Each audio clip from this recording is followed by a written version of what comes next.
శ్రీరాముడు విజయాన్ని తప్పక విజయం సాధిస్తాడు. సమయానికి వాన కురిస్తే కళకళలాడే పంట పొలం ఎంత అందంగా ఉంటుందో అప్పుడు సీతాదేవి ముఖం ఆనందంతో ఉండడం నేను చూస్తాను అని ఆవిడ అంటూ ఉండగా, సీతాదేవి కోరిక మీద రావణుడి కుట్రల్ని తెలుసుకొని వచ్చిన ఆవిడ సీతాదేవికి ఇలా చెప్తోంది. అమ్మా సీత, అక్కడ రావణాసురుడి తల్లి కైకసి అనే ఆవిడ, వాడి వృద్ధమంతులైన అవిద్ధుడనేవాడు, వాడు తల్లికి తండ్రి గారైనటువంటి మాల్యవంతుడనేవాడు రావణాసురుడితో మంతనాలు జరుపుతున్నారు. తల్లి జరుపుతోంది, మంత్రి జరుపుతున్నాడు, వాళ్ళ అమ్మకు నాన్నగారు అంటే మాతామహుడు ఆయన మాల్యవంతుడు, ఆయన కూడా చెప్తూ ఉన్నాడు శ్రీరాముడితో సంధి చేసుకోమని చెప్తున్నారమ్మా వాళ్ళు, కానీ రావణాసురుడు ఒప్పుకోవడం లేదు. నా ఉప్పు తింటూ మీరు శత్రువుని సమర్థిస్తారా? ఇదిగో చెప్తున్నాను వినండి అని ఒక మాట అన్నాడు. ఏమన్నాడు రావణాసురుడు అంటే, సీతాదేవిని విడిచిపెట్టే ప్రసక్తే లేదు, నా ముందు ఆ మానవుడు ఎంత వానరులు ఎంత అందరినీ నాశనం చేసేస్తాను చూడండి అని యుద్ధంలో రావణాసురుడు సకల రాక్షసులు సంహరింపబడేంత వరకు నిన్ను విడిచిపెట్టడం జరగదమ్మా అని శరమ చెప్తూ ఉండగానే వానర సేన చేసిన సింహనాదం అమ్మవారికి వినపడింది. ఇక రావణాసురుడు ఆ మంత్రులతో మంత్రాలు ముగించేశాడు, లంకలో భద్రతని పెంచాడు, తూర్పు ద్వారంలో ప్రహస్తుని పెట్టాడు, దక్షిణ ద్వారంలో మహాపార్శ్వ మహోదరుని పెట్టాడు, పశ్చిమ ద్వారంలో ఇంద్రజిత్తుని పెట్టాడు, ఉత్తర ద్వారంలో సుఖసారణుని పెట్టాడు, తానే స్వయంగా కాపలా కాయడానికి పూనుకుంటాడు. ఇప్పుడు విరూపాక్షుడిని సైన్యం మధ్యలో పెట్టాడు. రావణాసురుడి మీద యుద్ధ తంత్రాలన్నీ కూడా విభీషణుడి అనుచరులైనటువంటి అననుడు, శరభుడు, సంపాతి, ప్రగసుడు పక్షి రూపాల్లో వెళ్ళి తెలుసుకొని వచ్చారు. దానికి అనుగుణంగా శ్రీరాముడు వీరులందరితో సమావేశమై ఇలా చెప్పాడు, కపివీరులారా, పూర్వద్వారాన్ని నీరుడు వానర సైన్యంతో ఆక్రమిస్తాడు. అక్కడ ప్రహస్తుడు ఉంటాడు కాబట్టి వాడికి నీరుడే సరైనటువంటి వాడు. ఇక సరే, మహాపార్శ్వ మహోదరులు సంరక్షిస్తున్నటువంటి దక్షిణ ద్వారాన్ని అంగదుడు ఆక్రమిస్తాడు, ఆ వైపు అంగదుడు ప్రవేశం చేస్తాడు. ఇక వానర సైన్యంతో హనుమంతుల వారు పశ్చిమ ద్వారాన్ని ముట్టడిస్తాడు. ఇక నేనున్నాను కదా రావణాసురుడి సంగతి చూడడానికి, నేను లక్ష్మణుడు ఉత్తర ద్వారాన్ని ముట్టడిస్తాం. రావణుడు అక్కడ ఉన్న విషయం మనకు తెలిసింది కదా, ఎవ్వరూ మానవ రూపాలు ధరించకండి, నేను లక్ష్మణుడు విభీషణుడు మేము నలుగురు మంత్రులు మాత్రమే మానవ రూపాల్లో ఉంటాం. ఇక్కడ రాముడు చెప్తున్న మాట ఏమిటి? రావణాసురుడు చేసిన మోసం మనం చేయక్కర్లే. రావణాసురుడు తన రాక్షస రూపాన్ని మరుగుపరుచుకొని ఓ మాయా సన్యాసి వేషంతో అమ్మ దగ్గరికి వచ్చి తీసుకెళ్ళాడు. ఇప్పుడు అటువంటి భావన, అటువంటి పని మనం చేయక్కర్లే. ఎందుకంటే దుర్మార్గంగా అమ్మని తీసుకురావడమే మన లక్ష్యమైతే, సీతను మనం వెంట తీసుకువెళ్ళడమే మన పని కనుకైతే, ఆ పనిని హనుమ ఎప్పుడో చేసి ఉండేవాడు. ఆయన అడిగాడు కదా, అమ్మా ఇగో మెత్తని రోమాలు కలిగినటువంటి నా భుజమెక్కి రామ్మా అని అడిగాడు కదా ఆయన.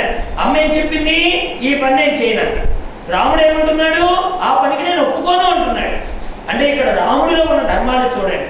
వాడు కామరూపాన్ని ధరించగలరు వానరులు, అవసరమైతే యుద్ధాన్ని కూడా భీకరంగా చేయగలిగి రావణాసురుడిని ముప్పు తిప్పలు పెట్టగలరు. కానీ అక్కడేమంటున్నాడు ఆయన? మీరు మాత్రం రూపాలు మార్చొద్దు. విభీషణ, ఈ రాత్రికి మన నివాస స్థానం సువేర పర్వతానికి చేరుకోవాలి మనం. ఇది చాలా అందమైన పర్వతం కనుక దానిపై ఉంటే లంకంతా స్పష్టంగా కనిపిస్తుంది కనుక నా భార్యను అపహరించిన రావణాసురుని చంపేంత వరకు నాకు కంటి మీద కురుకు రాదు. ఒక్కడు చేసిన పాపానికి ఇంతమంది రాక్షసుని చంపవలసి వస్తుంది అనేదే నా బాధ అన్నాడు రాముడు. రావణాసురుడికి రాముడికి ఎంత తేడానో చూడండి. నా కోసం చచ్చేవాడు ఎవరున్నాడా అని వెతుకుతాడు రావణాసురుడు, కానీ నా కోసం ఇంతమంది చంపవలసి వస్తుంది అని బాధపడేవాడు రాముడు. అప్పుడు వెంటనే రామచంద్రమూర్తి సువేర పర్వతం ఎక్కి లంకను చూశాడు. ఆయన వెంటనే లక్ష్మణ స్వామి తక్కిన వానర వీరులు కూడా అధిరోహించిన తరువాత ఎత్తైన రాజభవనం కనబడుతోంది రామచంద్రమూర్తికి. పై అంతస్తులో రావణాసురుడు టీవీగా కూర్చొని ఉన్నాడు. నల్లని మేఘంలాగా ఎర్రని వస్త్రాలు కట్టుకొని అది చూచిన సుగ్రీవుడు ఉండబట్టలేక ఆ సువేర పర్వతం మీద నుంచి త్రికూట పర్వతం మీద దూకి ఎగురుకుంటూ వెళ్ళి రావణాసురుడు ముందు వారేశాడు. ఆయన ఓర్చుకోలేకపోయాడు. నా ప్రభువుని ఇంత బాధ పెడతాడా? నేను ఆశ్రయించిన రామచంద్రమూర్తికి ఇంత కష్టం కలిగిస్తాడా? ఈ దుర్మార్గుడైన రావణాసురుడు ఉండడానికి వీలేదని ఆయన చూడగానే రావణున్నాడనే పక్కన ఆ అనుమతి కూడా తీసుకోకుండా వెంటనే వెళ్ళి రావణాసురుడు ముందు వారేశాడు. ఒరే రావణ, నేను శ్రీరాముడు రాముడి మిత్రుని సుగ్రీవుని నీ అంతు చూస్తానని వాడి మీదకి దూకేశాడు. కిరీటం పడగొట్టాడు. అప్పుడు వెంటనే రావణాసురుడు విజృంభించి సుగ్రీవుడితో తలపడి, ఒరే సుగ్రీవ, నిన్ను గిరీవుని చేస్తానన్నాడు. గ్రీవం అంటే అర్థం ఏంటి? మేడ. గ్రీవుడు అంటే అర్థం ఏంటి? తల తీసేస్తానన్నాడు. ఆ తల లేకుండా చేసేస్తానన్నాడు. పిడిగుద్దులు గుద్దుతూ అంటే ఇద్దరు పిడుగులాడుతున్నారు, కుమ్ముకుంటున్నారు. గ్రీవుడు ఆకాశంలోకి ఎగిరాడు. ఇద్దరి శరీరాల నుంచి రక్తం కారుతోంది. పుష్పించిన మోదుగు చెట్టులాగా ఎర్రటి మట్టి పులుముకున్న మదగజలాగా సింహ చారుద్దులాగా ప్రకాశిస్తూ మల్ల యుద్ధం చాలా ఘోరంగా చేసుకున్నాడు. అప్పుడు సుగ్రీవుడు పెట్టే బాధలు తట్టుకోలేక ఈ రావణాసురుడు మాయలు పనడం మొదలెట్టాడు. అయితే సుగ్రీవుడితో రాముడు ఏం చెప్పాడు?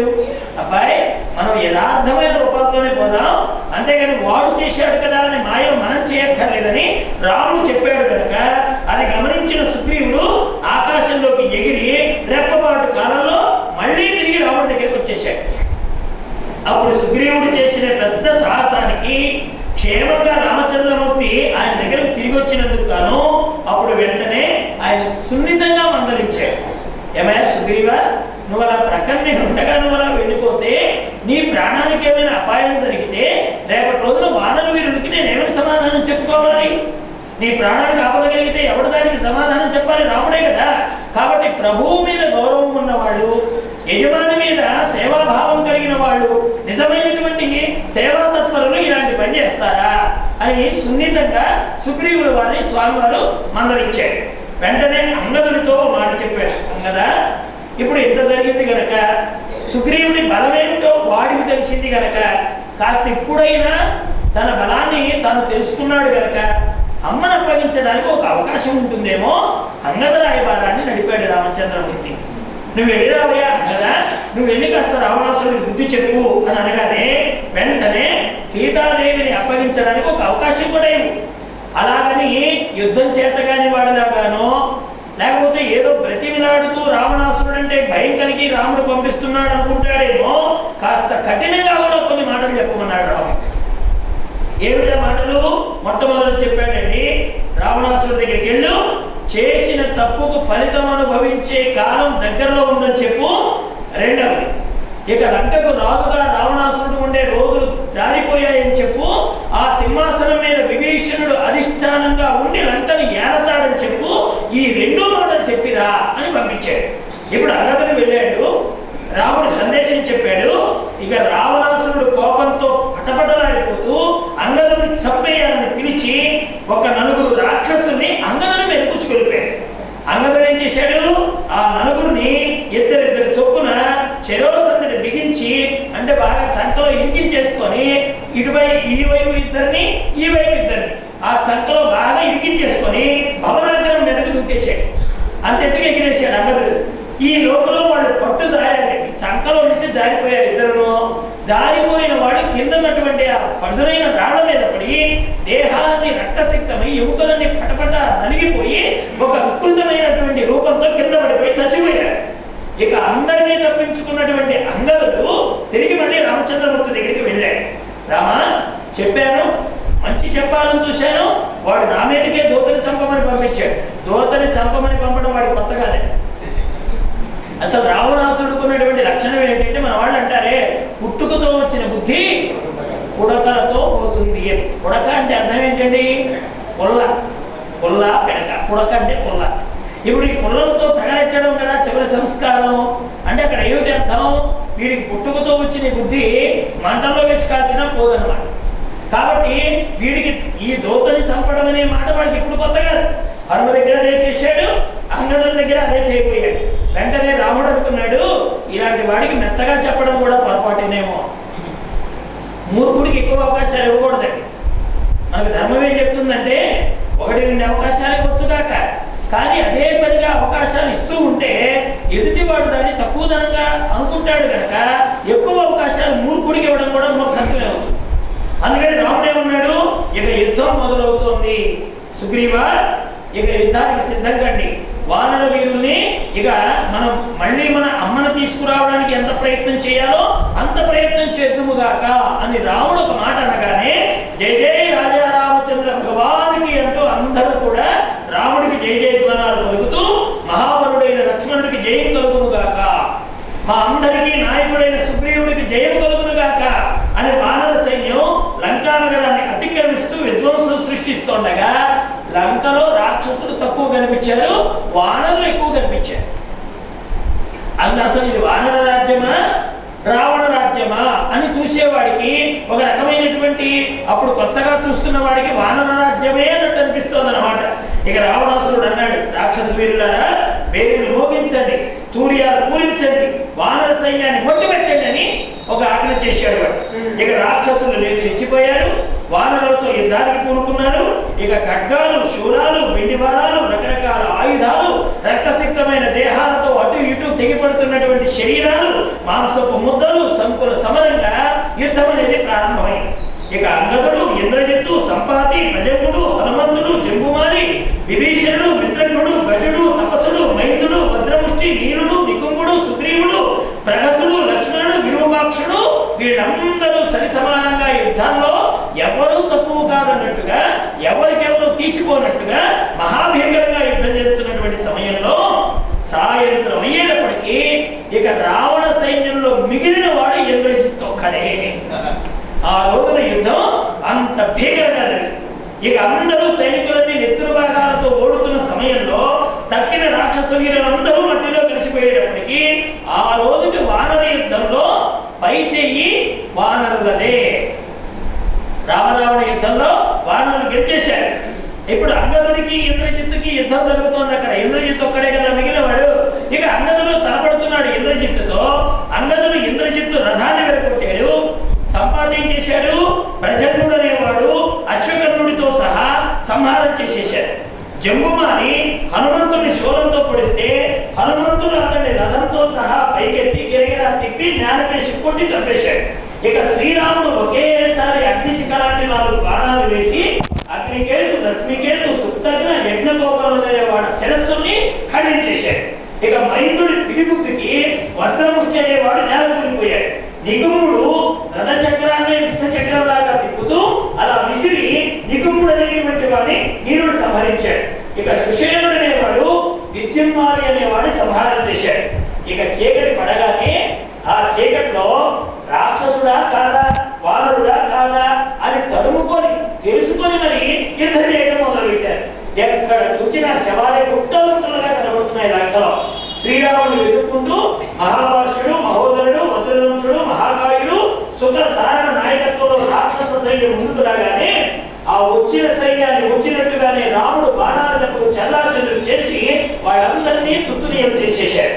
ఇక అంగదుని ధాటికి సారథి రథాన్ని కోల్పోయినటువంటి ఇంద్రజిత్తు రణరంగం నుండి పలాయనం చిత్తగించి మాయారూపంతో వాళ్ళ మీద విరుచుకుపడడం మొదలుపెట్టాడు. ఇప్పుడు ఇంద్రజిత్తు ఏం చేశాడు?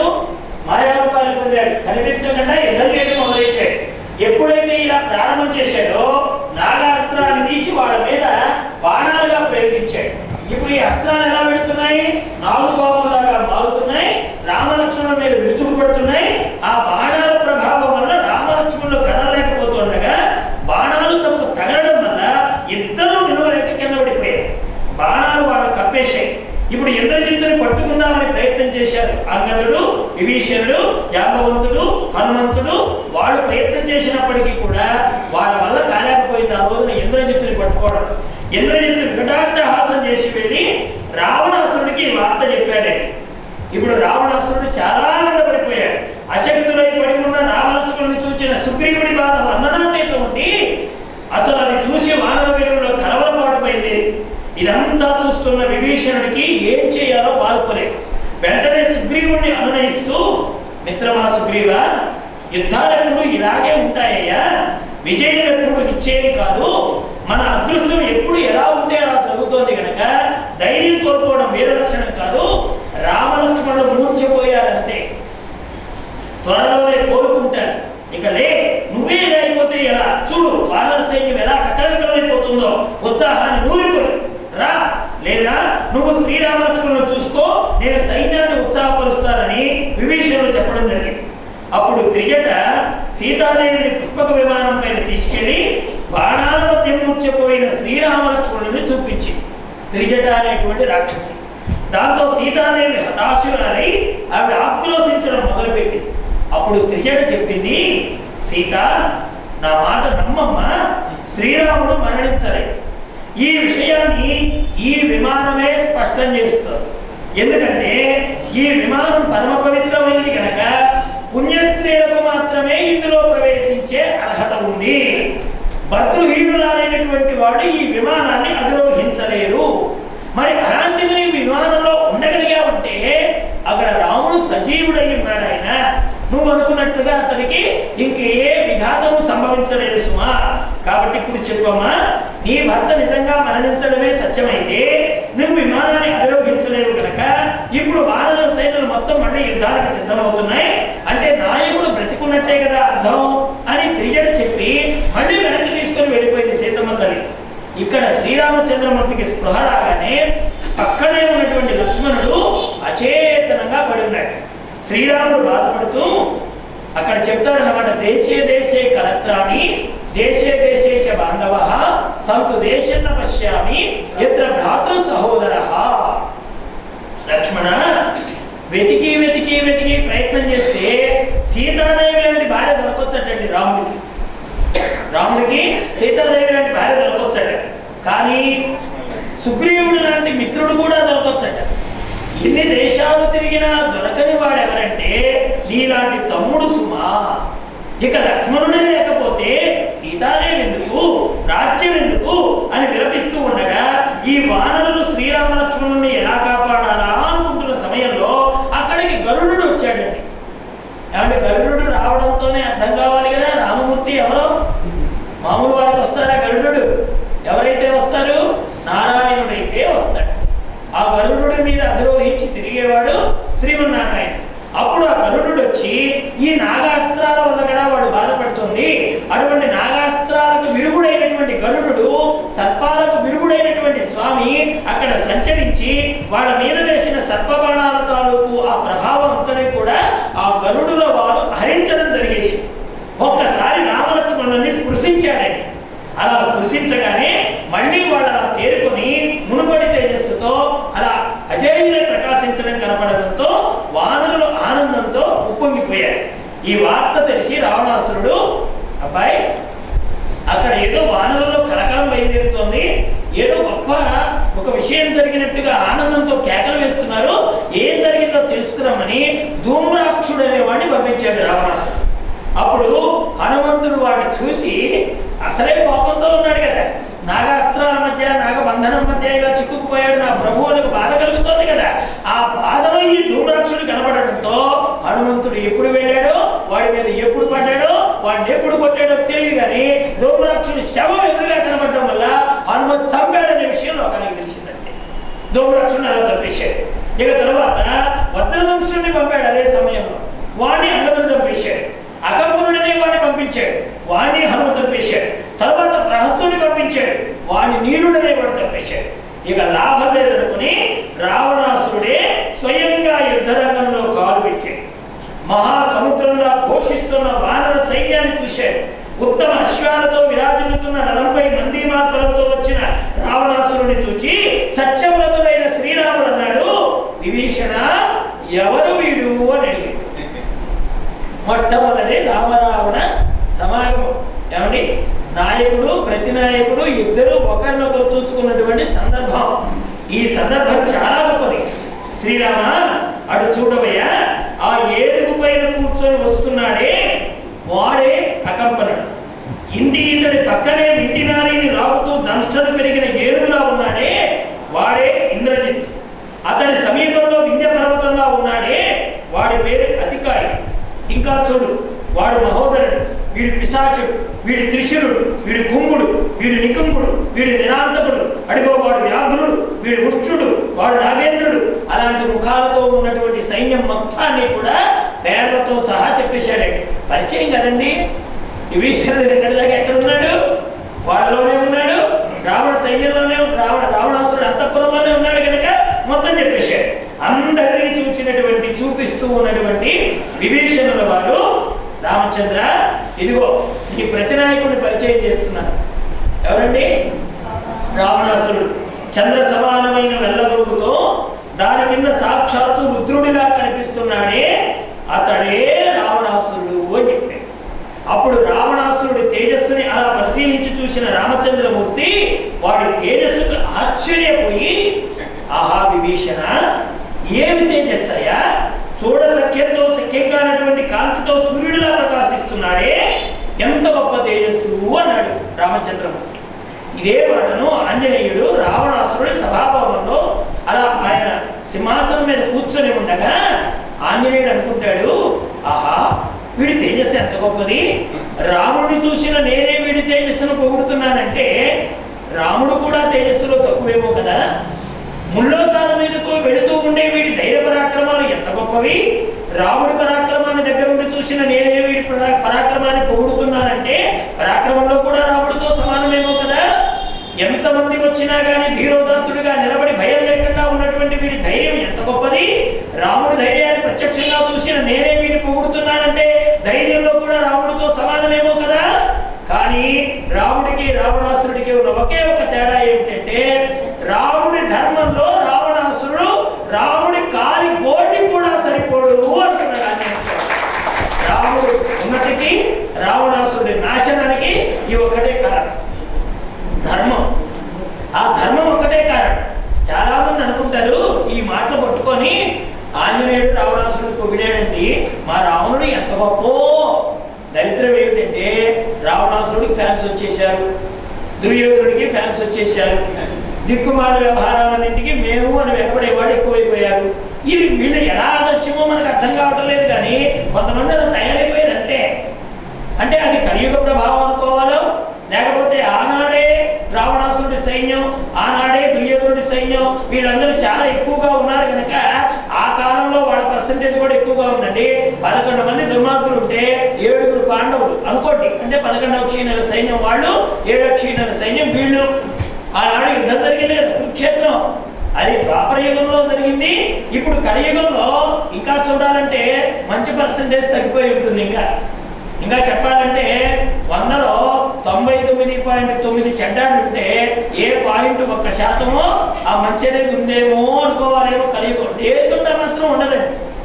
ఎందుకంటే ఎప్పుడైతే ఆ ధర్మం అనేది అడుగంటిపోతుందో అప్పుడు ఈ మాత్రం నిలవడానికి కూడా మనకు సమాజంలో అవకాశం ఉండదు. ఎక్కడో ఏదో మూల ఏదో ఒక ధర్మాత్ముడు ఎక్కడో చోట నిలబడి ఉంటాడు, ఓ మహాత్ముని నిలబడి ఉంటుంది. వాళ్ళ అనుగ్రహం చేతనే ఈ భూమి ఈ రోజున ఇలా నిలబడగలిగి ఉంటుంది. ఆ రామనామ ప్రభావం, రామకథ యొక్క ప్రభావం, రాముడు లాంటి ధర్మగుణం, సీతమ్మ లాంటి పాతివ్రత్యం, హనుమలాగా దాసత్వం, సుగ్రీవుడిలాగా మిత్రత్వం, ఇలా కలిసి ఉన్నటువంటి వాడు ఎక్కడో చోట నిలబడి ఉండడం వలననే ఈనాడు ఈ భూమి ఇలా నిలబడి ఉంది అని అనుకోవడానికి ఏమాత్రం మనకు సందేహం అక్కర్లేదు. అలాంటి ధర్మం మీద నిలబడేటువంటి వాడు రామచంద్రమూర్తి కనుక అక్కడ రాముడు అంటున్నాడు, చూడు వీళ్ళందరూ ఏమి తేజస్సితడిది అంటే అర్థం ఏంటండి, శత్రువుడిలో ఉండే మంచి గుణాన్ని కూడా పొగుడుతాడండి సజ్జనుడైన వాడు. కానీ సజ్జనుడిలో ఉండే మంచి గుణాన్ని ఆ మంచిగా చూడడం అలవాటు లేనివాడు అలా రావణాసురుడి లాగా ఉండిపోతాడు. రాముడి ఔన్నత్యమో రావణాసురుడికి తెలుసు, కానీ అతడు మాట్లాడాడు. ఎందుకంటే ఎక్కడ మాట్లాడితే మళ్ళీ రాముడిని పొగిడినట్టు అవుతుందేమో అనే భయం. అందువల్ల రాముడి ఔన్నత్యం గమనించిన ఆ మాట బయటికి చెప్పడు. నీకు మొన్న చెప్పాను కదా, అకంపనుడు ఒరే నాయన నువ్వు ఎలా వచ్చావురా, అంతమందిని కొట్టినవాడు నేను ఎందుకు కొట్టలేదంటే, పరిగెత్తుతున్న వాడి మీద వెన్ను చూపిన వాడి మీద రాముడు బాణాలు వేయడంటే అప్పుడు రావణాసురుడు ఏమనుకున్నాడు, ఆయన ఎవరో కానీ నాకంటే గొప్పవాడు, ఇంకా చూడలేదు రాముడిని, ఏమనుకున్నాడు నాకంటే గొప్పవాడు. అదే నేను కనుక ఆయన స్థానంలో ఉంటే వెన్ను చూపిన బాణం ఎత్తును, వాడిని చంపేత్తును, చంపకుండా వదిలేశాడంటే ధర్మపరుడే కదా రాముడు అని శత్రువు కూడా పొగిడే ధర్మం కలిగిన వాడండి రామచంద్రమూర్తి. అలా చెప్పాడు. ఇక రావణాసురుడి దెబ్బకి సుగ్రీవుడు, గజుడు, గవాక్షుడు, గవయుడు వీళ్ళందరూ ఆ రోజు జరిగిన యుద్ధంలో మూర్చిపోయారు. అప్పుడు హనుమంతుడు రావణాసురుడికి అడ్డు తగిలాడు. అప్పుడు రావణుడు గుడ్డెల్లో గుద్దితే హనుమంతుడు అలా తూలి ఒక్కసారి నిలదొక్కుని అరచేత్తో రావణుడిని చాచి ఒక దెబ్బ కొట్టాడు హనుమంతుడు. ఆ రోజున అలా కొడితే ఆ దెబ్బకు భూకంపంతో ఊగిపోయిన రావణాసురుడు పర్వతంలాగా గజగజలాడిపోయి మళ్ళీ హనుమంతుడి పైన ఇంకో దెబ్బ వేశాడు. ఆ తర్వాత నీలుడితో యుద్ధం చేశాడు. లక్ష్మణుడి వైపు ముందుకు అడుగులు వేశాడు రావణాసురుడు. ఇలా లక్ష్మణుడు అలా యుద్ధం జరిగేటువంటి ఆ సమయంలో రావణాసురుడి విల్లుని విరుగొట్టాడు లక్ష్మణస్వామి. ఇంకొక విల్లు అందుకోబోయేంతలో మరో 3 బాణాలు వేశాడు, అతన్ని తీవ్రంగా గాయపరిచాడు. ఇక రావణాసురుడికి స్పృహ తప్పగా కొద్దిసేపటికి తేటపడ్డటువంటి అతడు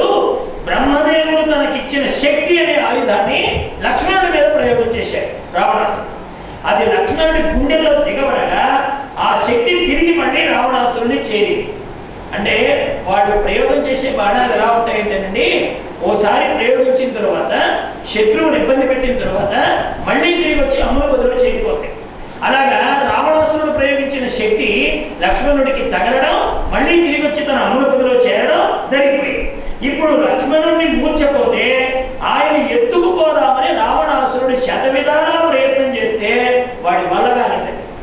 ఇప్పుడు రావణాసురుడి బలం ఎంత? రామాయణం చూడండి ఎంత గొప్పదో. రావణాసురుడి బలం ఎంత అంటే, తన ఆధీనంలో లేక శక్తి ఆయుధంతో మూర్చిపోయిన లక్ష్మణ స్వామిని ఇలా ఎత్తుదామని ప్రయత్నం చేసినా గాని లక్ష్మణుణ్ణే ఎత్తలేనంత బలం కలిగిన వాడు రావణాసురుడైతే, యుద్ధం జరిగేటప్పుడు రథం లేక రామలక్ష్మణులు ఇబ్బంది పెడుతుంటే రాముని ఓ వైపున లక్ష్మణుని ఓ వైపున ఇద్దరిని ఇలా కూర్చోబెట్టుకుని ఆకాశంలో ప్రయాణం చేసి బాణాలు సంధిస్తుంటే యుద్ధరంగంలో వీర విహారం చేసిన వాడు ఆంజనేయుడు. ఒక లక్ష్మణుడు ఎత్తలేని వాడు రావణాసురుడు. ఇప్పుడు రావణాసురుడు బలం ఎంత? మీరు నైమిషారణ్యం వెళ్ళారా ఎప్పుడైనా? నైమిషారణ్యంలో హనుమ విగ్రహం ఒకటి ఉంటుందండి. మీరు చూడండి ఈసారి. ఈ పక్కేమో రాముడు, ఈ పక్కేమో లక్ష్మణస్వామి, ఇద్దరిని కూర్చోబెట్టుకొని అద్భుతంగా హనుమంతుడి విగ్రహం అద్భుతంగా ఉంటుంది నైమిషారణ్యంలో. అక్కడ స్వామి వారు అలాంటి రూపాన్ని చూపించాడు. ఇతడు లక్ష్మణుడిని ఎత్తలేకపోతే వాడిద్దరిని ఎందుకు యుద్ధరంగంలో సంచరించినటువంటి మహానుభావుడు ఆంజనేయ స్వామి వారు. ఎప్పుడైతే రావణాసురుడు ఇలా ప్రయత్నం చేశాడో హనుమంతుడు వచ్చాడు. అక్కడ వెంటనే రావణాసురుడి మీదకి దూకేశాడు, పిడిగుత్తులు గుద్దేశాడు. రావణాసురుడు గిరిగిరా తిరిగి వాడి నోటి నుంచి వాడి ముక్కు నుంచి రక్తం కారిపోయింది. ఎవరికి? రావణాసురుడికి. ఎవరు కొడితే? ఆంజనేయుడు కొడితే ముక్కులో నుంచి ఈ చెవులో నుంచి రక్తం వచ్చేసింది. ఇప్పుడు రావణాసురుడు లక్ష్మణుడిని ఎత్తలేకపోయాడు కదా. ఇప్పుడు హనుమంతుడు ఏం చేశాడు? అనాయాసంగా ఇలా ముదా చేసుకున్నాడండి లక్ష్మణుడు. ఆయన బాధపడిపోతున్నాడు కదా. అలా పడిపోయిన లక్ష్మణుడిని ఉదాహరణ వేసుకుని రాముడి దగ్గరికి తీసుకెళ్తే అప్పుడు లక్ష్మణుడు కోరుకుంటున్నాడు. శ్రీరాముడు అనేక రకాలైన బాణాలు ప్రయోగం చేసి రావణాసురుడిని హింసించి రావణాసురుడి విల్లుని, రథాన్ని, కిరీటాన్ని మొత్తాన్ని నాశనం చేసి అప్పుడు అన్నాడు, రావణ బాగా అలసిపోయావు, ఓ ఈ రోజు నిన్ను చంపను, మళ్ళీ కాస్త సేద తీరి మళ్ళీ కొత్త శక్తి పుంజుకొని రేపు రొద్దున నా యుద్ధాన్ని చూసుకుందాం అని వదిలేశాడు. ఇక రావణాసురుడు వెనక్కి వెళ్ళి ఇక అందరినీ పిలిచాడు. సింహం చేతిలో దెబ్బతిన్నటువంటి గజం ఎలా ఉంటుందో, గరీబ్మంతుడి బారిని చిక్కినటువంటి పాము ఎంత బాధపడుతుందో, అలా రావణాసురుడు కుమిలి కృంగి కృషించిపోయినటువంటి వాడు ఆ రాక్షస వీరుడు ఉద్దేశించి అంటున్నాడు, మహావీరులారా నా తపస్సు ఏమైపోయింది? వాడు చూడండి ఏమంటున్నాడు, నీ తపస్సుకి 100 తపస్సు ఎక్కడ ఉంటుంది? అమ్మని తీసుకురావడంతో సర్వనాశనం అయిపోయింది రావణాసురుడి తపస్సు అంతా కూడా. నా తపస్సు అంతా ఏమైపోయింది? ఇంద్ర సమానున్నని విర్రవీగిన నేను ఈ రోజున ఒక వానరం చేతిలో భంగపడ్డాను. ఇది ఎంత అవమానం! మానవుడి వలననే నాకు ప్రమాదం ఉందని బ్రహ్మదేవుడు అన్న మాటల్లో యథార్థమైనటువంటి సత్యం ఏంటో నాకు ఇప్పుడు అర్థమవుతోంది. ఆ రోజున దేవ, దానవ, యక్ష, రాక్షస, పన్నగారి గణాల ద్వారా నాకు మరణం సంభవించకూడదని అడిగారు, కానీ మానవు నుంచి కోరుకోలేదు. నా వంశంలో పుట్టిన మహావీరుడు నిన్ను నీ వంశాన్ని సర్వనాశనం చేస్తాడని అనరణ్యుడు అప్పుడెప్పుడో చెప్పిన మాట ఇప్పుడు నిజమవుతోంది సుమా. మనం మీకు చెప్పాను కదా, అనరణ్యుడు అనే రాజు దగ్గరికి రావడం, ఆయన గుండెల మీద కాలు పెట్టి పలకడం. అప్పుడేం చెప్పాడు? రామో దశరథిర్నామాని యస్తే ప్రాణాన్ హరిష్యతి. నా వంశంలోనే దశరథుడు అనేవాడు పుడతాడు, దశరథుడికి రాముడు అనేవాడు పుడతాడు, ఆ రాముడు నిన్ను చంపుతాడు. అందుకనే రావణాసురుడు కూడా తనని చంపేవాడెవడో తెలుసుకోవడానికే ప్రయత్నం చేశాడు. అందుకే విశ్వామిత్రుడు యాగాన్ని భంగపరచమని చెప్పాడు. అసలు ముందు దశరథుడికి సంతానం కలగడంలో ఎదురు చూసిన వాడిలో రావణాసురుడు కూడా ఒకడు. రావణాసురుడు ఎప్పుడు నుంచి ఎదురు చూశాడు?